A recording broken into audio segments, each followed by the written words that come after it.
বিশেষ করে লামাযহাবীরা বলে খাসি কুরবানি করলে কুরবানি হবে না।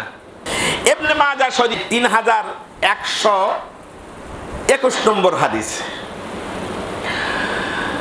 আন জাবিরিন রাদিয়াল্লাহু তাআলা আনহু قال জাবাহান নবী সাল্লাল্লাহু আলাইহি ওয়াসাল্লাম কাবাশাইন। হযরত জাবের রাদিয়াল্লাহু তাআলা আনহু থেকে বর্ণিত, তিনি বলেন নবী সাল্লাল্লাহু আলাইহি ওয়াসাল্লাম দুইটা কুরবানি করেছেন। দুইটা ছাগল বা দুম্বা বা ভেড়া কুরবানি করেছেন। তো কুরবানি করেছেন কাবাশাইন আকরানাইন, সিংওয়ালা, সিং আছে, দুইটা করেছেন। আমলাহাইন ধূসর রঙের, মাউজুআইন খাসি করা। মাউজুআইন মানে কি করা? খাসি। এখন এই খাসির প্রসঙ্গে একটা কথা বলি, সমাজের মধ্যে কিছু মানে বিশেষ করে লামাযহাবীরা বলে খাসি কুরবানি করলে কুরবানি হবে না। খাসির যদি কুরবানি করে কি হবে না? কুরবানি। অথচ ইবনে মাজাহ শরীফের 3121 নম্বর হাদিস। মাউজুআইন মানে খাসি করা। জাবাহান নবী সাল্লাল্লাহু আলাইহি ওয়াসাল্লাম কাবাশাইনে আকরানাইনে আমলাহাইনে মাউজুআইনে। আল্লাহ রাসূল দুইটা খাসি কুরবানি করেছেন, তার দুইটা শিং ছিল এবং ধূসর রঙের খাসি কুরবানি করেছেন। ফালাম্মা ওয়াজ্জাহ, তাহলে বোঝা গেল খাসি কুরবানি করা যাবে। আবার এর থেকে এটা মনে করেন না যে পাটা কুরবানি করা যাবে না। পাটাও কি যাবে? কুরবানি করা। পাটা যদি কুরবানি না করা হয় তা কেনার সময় কেন এড়ি গরু কেনেন? গরু কেনার সময় এড়ি গরু কেন কেনেন? তাহলে তোর দাম না কিনতে হয়। হাদিসের মধ্যে সব আছে। এড়ে গরু কুরবানি করা যাবে, দামড়া গরু কুরবানি করা যাবে, আপনার খাসিও কুরবানি করা যাবে, পাটা ছাগলও কি যাবে? পাটা ছাগল, পাঠা দুম্বা, পাঠা আপনার ভেড়া কুরবানি করা যাবে। ফালাম্মা ওয়াজ্জাহুমা, রাসূলুল্লাহ সাল্লাল্লাহু আলাইহি ওয়াসাল্লাম যখন এই কুরবানির জন্তুটার চেহারা সামনের দিকে করলেন, কিবলার দিকে করলেন, ক্বালা ইন্নী ওয়াজ্জাহতু ওয়াজহিয়া লিল্লাযী ফাতারাস সামাওয়াতি ওয়াল আরদা হানিফা ওয়া মা আনা মিনাল মুশরিকিন ইন্না সালাতি ওয়া নুসুকি ওয়া মাহইয়ায়া ওয়া মামাতি লিল্লাহি রাব্বিল আলামিন লা শারীকা লাহু ওয়া বিযালিকা উমিরতু ওয়া আনা মিনাল মুসলিমিন। এই দোয়া পড়েছেন। এই দোয়া পড়লেন। পড়ার পরে রাসূল বললেন আল্লাহুম্মা লাক মিনকা ওয়া লাকা, হে আল্লাহ আমি এটা কুরবানি করলাম তোমার জন্য। কুরবানি কয়টা?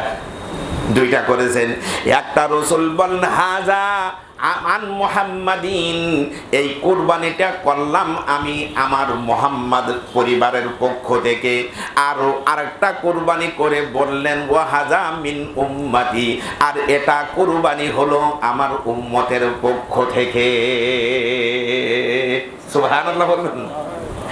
আল্লাহ রাসূল কোন জায়গায় উম্মতকে ভোলেন নাই, কোন জায়গায় উম্মতকে। আরে হজ করতে যেয়ে যখন আরাফার মাঠে দাঁড়িয়ে দোয়া করছেন, সেখানেও আল্লাহর রাসূল কিন্তু উম্মতকে ভোলেন নাই।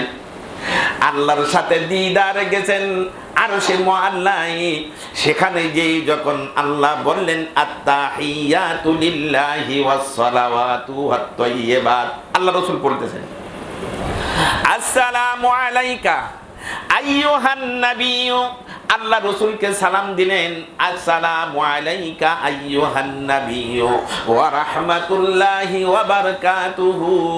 এবার রাসূল বলেন আসসালামু আলাইনা, ও আল্লাহ আপনি আমাকে সালাম দিয়েছেন আমার পক্ষ পক্ষ থেকে আপনাকে সালাম, তবে শুধু আমার পক্ষ থেকে আপনাকে সালাম না, ওয়া আলা ইবাদিল্লাহিস সালিহিন, আমার নেককার উম্মতদের পক্ষ থেকেও আপনার উপরে সালাম।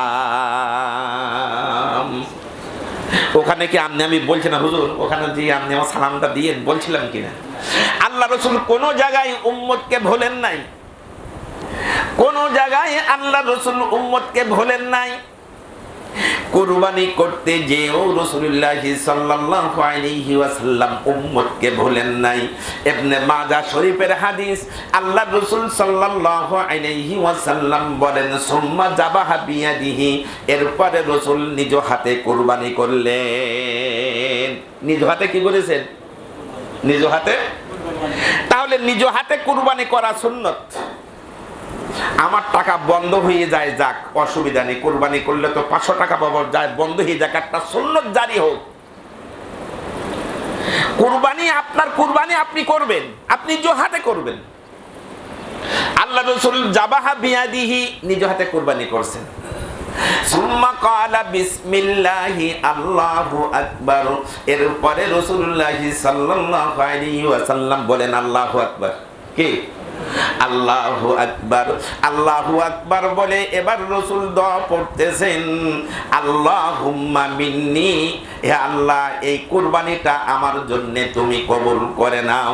আর একটা কুরবানি দিলাম, ওয়া আন উম্মতি মুহাম্মদ, ওয়া আন উম্মতি ওয়া আম্মাল্লাম ইদহা মিন উম্মতি, আর আমার উম্মতের মধ্যে কিছু গরীব উম্মত থাকবে, এই গরীব উম্মত কুরবানি করতে পারবে না, কিয়ামত পর্যন্ত আমি রাসূল কুরবানি দিয়ে গেলাম, ওই গরীব উম্মতের পক্ষ থেকে তুমি কবুল করে নাও। সুবহানাল্লাহ।